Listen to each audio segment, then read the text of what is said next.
Opnieuw 3 jaar cel geëist voor misbruikzaak in Vlissingen. Het is dinsdag 6 oktober. Dit is Zeeland Nu. Hoger beroep voor gerechtshof in Den Bosch. Stijgend aantal besmettingen in Zeeland. En discussie over de echte vlag. Maar eerst iets anders. Op het Kalootstrand tussen de kerncentrale en Rittem spoelen sinds vanmiddag pakketjes aan. Inmiddels zijn het er in totaal al ruim 100. De politie gaat ervan uit dat er drugs in de pakketjes zitten. Het strand en de wijde omgeving zijn afgezet en op de pakketjes die naar schatting 1 kilo per stuk wegen staan foto's van dieren. Sommige pakketjes waren geopend. En aan de telefoon verslaggever Mark Rijk op het Kalootstrand in Vlissingen-Oost. Mark, kun je vertellen wat je daar nu op dit moment ziet? Op dit moment zijn er tientallen agenten hier bezig om de waterkant af te speuren op nog steeds pakketjes die hier aanspoelen.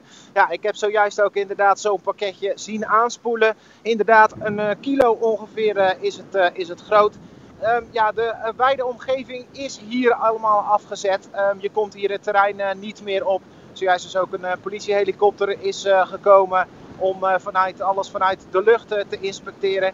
Ja, het is wel duidelijk dat het om veel pakketjes gaat. Ik heb ook een auto gezien met een heleboel van dat soort pakketten erin. Ja, die lag echt bijna helemaal vol. Ja, het is afwachten nu. Iedereen is nog hier aan het zoeken wat er nog vandaag allemaal aanspoelt. Mark, voor dit moment dankjewel. Op onze site volgen we de aangespoelde pakketjes waarover later vandaag vast meer bekend zal worden. Een 63-jarige man uit Vlissingen moet 3 jaar de cel in als het aan het Openbaar Ministerie ligt. De man is in 2017 door de rechtbank in Middelburg ook al tot 3 jaar cel veroordeeld. En dat gaat om seksueel misbruik van minderjarige jongens. Maar hij ging in hoger beroep. Verslaggeefster Mercy Kamermans die staat bij het gerechtshof in Den Bosch, waar dat hoger beroep vandaag diende. Mercy, eenzelfde strafeis dus als bij de rechtbank in Middelburg in deze misbruikzaak. Ja, de advocaat-generaal die begon eigenlijk zijn verhaal met te zeggen van ja, ik vind eigenlijk dat de rechtbank Middelburg goed werk heeft geleverd, een goed oordeel heeft geveld. Dus hij gaat mee in die 3 jaar celstraf. Ja, de verdachte die blijft erbij dat het allemaal leugens zijn. Maar het Openbaar Ministerie zei daarvan ja, dat kan je misschien zeggen als het om 1 verklaring gaat van 1 slachtoffer. Maar er zijn 5 minderjarige jongens die min of meer hetzelfde verklaren. En er zijn daarnaast ook nog jongeren die geen aangifte hebben gedaan om allerlei redenen. Maar die eigenlijk ook het verhaal ondersteunen omdat ze zelf de ervaring hebben met de man. Zijn die slachtoffers, waren die vandaag ook bij de zitting aanwezig? Er was er maar eentje in de zaal aanwezig. Het was sowieso niet druk. Je hebt natuurlijk ook te maken met corona. De publieke tribune was vrijwel leeg. De verdachte had ook nog 2 naasten meegenomen. Het is wel zo dat ik de vader van een van die slachtoffers vooraf heb gesproken. We gingen hartstikke goed met elkaar om. We konden altijd overal over praten, dacht ik. Hij was bedrijfsleider bij een witgoedbedrijf. En daar haalden die jongens naar binnen die eigenlijk weinig kans hadden om nog aan een baan te komen. En die jongens hingen dus ook echt aan hem. En ik vond dat ook gewoon geweldig hoe hij dat allemaal oploste. Ik was echt een heel erg grote fan van hem. Mijn zoon heeft er ook gewerkt. En die is later ook te grazen genomen door hem. Heb je de man ooit geconfronteerd met wat hij had gedaan met je zoon? Ja, dat heb ik zeker. Toen heb ik hem een week later uitgenodigd voor een biertje. En toen ging hij lekker zitten. Ik gaf dat biertje aan hem. Ik zei, moet je eens goed luisteren. Ik zei, ik heb begrepen dat jij mijn zoon verkracht hebt. En toen werd hij helemaal rood, hij werd helemaal stil. Hij zakte bijna door de bank heen. En toen zei hij van, ja, hij zei, er zijn inderdaad dingen gebeurd die nooit hadden mogen gebeuren. Ik zei, ben jij een vuile rothond. De man wordt in 2017 tot 3 jaar cel veroordeeld door de rechtbank in Middelburg voor ontucht met 5 jonge jongens. Maar de man, die alles ontkent, gaat in hoger beroep. Dat vond ik echt gewoon schandalig. Ik had verwacht dat hij het zou accepteren. Hij zorgt gewoon dat alle slachtoffers alles weer opnieuw gaan beleven. Want nu hebben jullie dus 3 jaar moeten wachten. Al die tijd liep hij vrij rond in afwachting van het hoger beroep. Hoe was dat? In het begin durfde hij er zelfs nog gewoon te groeten. En tegenwoordig als we in de winkel zijn, dan weet hij niet hoe snel hij weg moet komen. En dat lijkt me ook het beste. Want ik hoef die kop van hem helemaal niet meer te zien. Ja, Mercy, bij het gerechtshof dus opnieuw een eis van 3 jaar gevangenisstraf. Mocht het nou weer tot een gevangenisstraf komen, wordt de man dan meteen achter de tralies gezet? Ja, die kans is wel groot. Natuurlijk als het tot een veroordeling komt opnieuw en dus een gevangenisstraf daarbij komt kijken. Het is niet zo dat hij alle minuut wordt opgepakt. Meestal krijg je even de tijd om jezelf te melden. De man heeft alleen nog de mogelijkheid om in cassatie te gaan. Maar dan gaat het niet meer over de inhoud van de zaak, of het wel of niet allemaal gebeurd is. Maar dan gaat het puur over het proces en of daar fouten in zijn gemaakt. Over 2 weken dus de uitspraak door het gerechtshof in Den Bosch. Mercy Kamermans, dank je wel.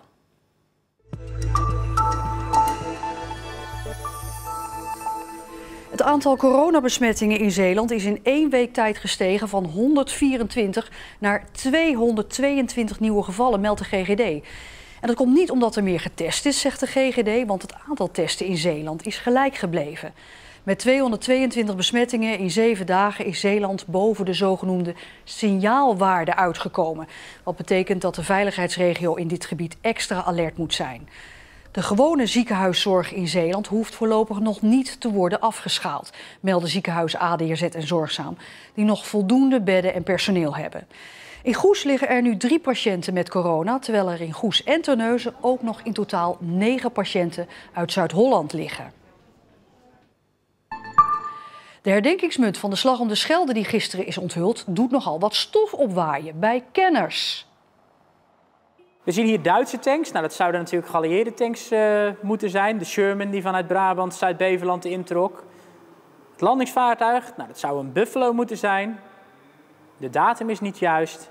Ja, en er zou nog iets aan de beleiding moeten worden gedaan. Zo staat er ook een lijn richting Schouwen en Duiveland. En dat werd toch echt pas in mei 45 bevrijd. Uitgeverij Munt Online heeft een andere kijk op de zaak. Er is bewust gekozen voor die Duitse tank op de munt, omdat die tegenover geallieerden stond. Vreemd, vindt Traas. Als ik dan zo'n herdenkingsmunt voor het eerst zie en ik denk aan de Slag om de Schelde, dan weet ik dat de Sherman tanks vanuit Brabant Zuid-Beveland introkken. En dan verwacht je toch een paar Sherman tanks te zien staan.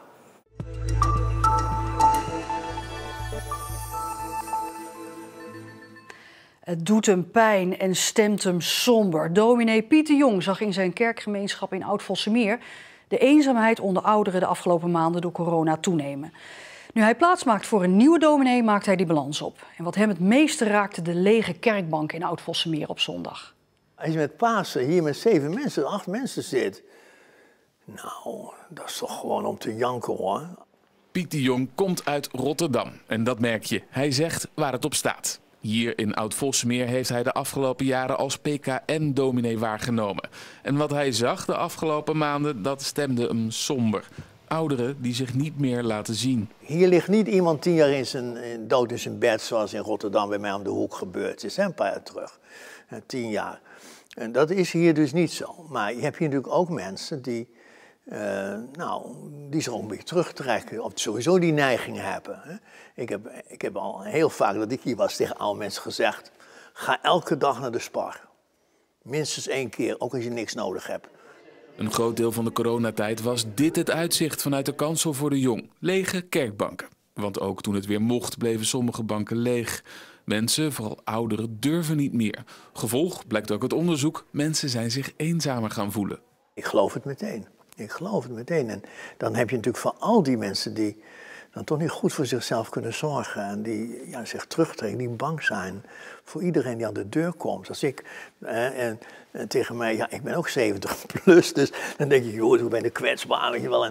Maar als je dan zo aan de deur kwam, dat ik dan tegen zei, je hoeft me niet binnen te laten, hoor. Want ook mensen, mijn kinderen hebben me bezworen niemand binnen te laten. Nou, dat is heel leuk voor die kinderen. Maar ja, hallo, daar zit zo'n mevrouw, of met z'n tweeën. Maar er zijn ook leden die de kerk wel weer weten te vinden. En daar zit volgens de Jong ook de kracht van de kerk. We hebben ook een paar mensen die letten op van wie is nou echt eenzaam, voor wie moeten we boodschappen halen, of voor wie moeten we nog eens even naar de voedselbank. Dus je probeert op die manier te letten. Het zijn niet alleen de 70-plus mensen. Dus dat vind ik wel een groot voordeel van een kerkgemeenschap waar mensen oog voor elkaar hebben en nu het er ook op aankomt. De jongen heeft inmiddels officieel afscheid genomen, maar zal de komende tijd nog regelmatig in Oud-Vossemeer zijn om te helpen de eenzaamheid een beetje te verdrijven.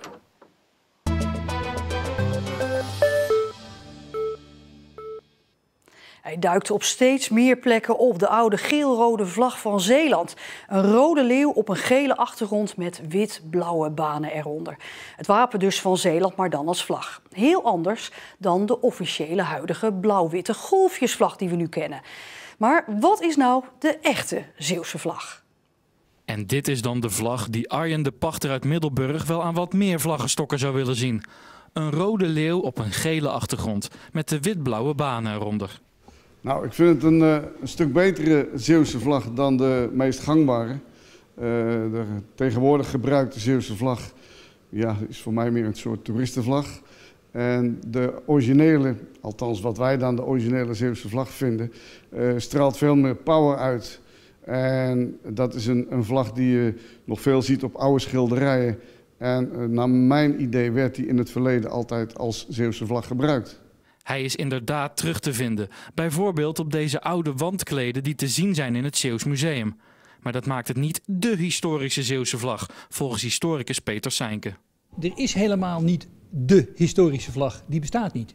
Er zijn een aantal historische vlaggen en dan moeten we inderdaad eerst teruggaan naar het Zeeuwse wapen. Het Zeeuwse wapen is relatief laat ontstaan in de late middeleeuwen, de 15e eeuw, de Bourgondische tijd, de tweede helft 15e eeuw. En dat is inderdaad die rode leeuw, de Hollandse leeuw eigenlijk, die uit een aantal golvende banen oprijst als uit de zee, inderdaad. En toen was er nog helemaal geen vlag. En pas zo'n 100 jaar later komen we ook vlaggen tegen van Zeeland. Maar ik zeg al vlaggen, want één specifieke vlag was er niet. Het is op de wandtapijten dan ook een grote wirwar van vlaggen die worden gebruikt. De oude Nederlandse vlag, oranje, blanje, bleu, komt nog het meest terug in allerlei variaties. Terug naar het heden, want de alternatieve Zeeuwse vlag hangt al wel op steeds meer plaatsen. Ach, je ziet er meer en meer. Het is voor ons ook geen doel om het te laten lopen. Ik vind het gewoon leuk om hem zelf te gebruiken. En grappig als je hem op meerdere plaatsen tegenkomt. Ook dit hotel in Middelburg heeft voor de alternatieve vlag gekozen. We hadden hem gekregen en toen kregen wij het verhaal te horen dat dit dus eigenlijk de originele vlag is. En dat weten heel veel mensen niet, dus we krijgen er ook geregeld de vraag over van goh, hè, maar dit is niet de echte vlag. Heel veel verwarren hem ook met degene van Zeeuws-Vlaanderen. Maar dit is wel de echte originele Zeeuwse vlag. Ja, heb ik me laten vertellen overigens hoor. Maar wat is dan de oudste officiële Zeeuwse vlag? Na de Tweede Wereldoorlog vonden de provincies in Nederland dat ze een eigen vlag moesten hebben. Jonkheer Schoorder heeft in 1948 de huidige vlag ontworpen en die is in 1949 ingevoerd. Dus als je zegt van de originele vlag, dan is het die vlag. En die andere is inderdaad een historische vlag, maar er zijn er dus meer. Nu zegt historicus Peter Seinke dat dit niet dé historische Zeeuwse vlag is, maar een historische Zeeuwse vlag. Doet dat voor u er nog iets aan af? Nee, ik denk dat Peter Seinke dat wel beter zal weten dan wij dat weten. Dus ik vind het prima. Het is een Zeeuwse vlag. En voor mij is het toch een beetje de Zeeuwse vlag. Hoe je het ook wendt of keert, Zeeland is dus weer een vlag rijker. We hadden soms pittige regenbuien en het waaide krachtig tot hard uit het zuidwesten vandaag. Maar vanochtend klaarde het ook op een aantal plekken best nog aardig op. Vannacht droog en opklaringen. En ook morgen is het beter weer. Maar ja, donderdag en vrijdag die zullen echt weer regenachtiger zijn. En tot zover deze Zeeland nu. Nog een hele fijne avond en graag tot morgen.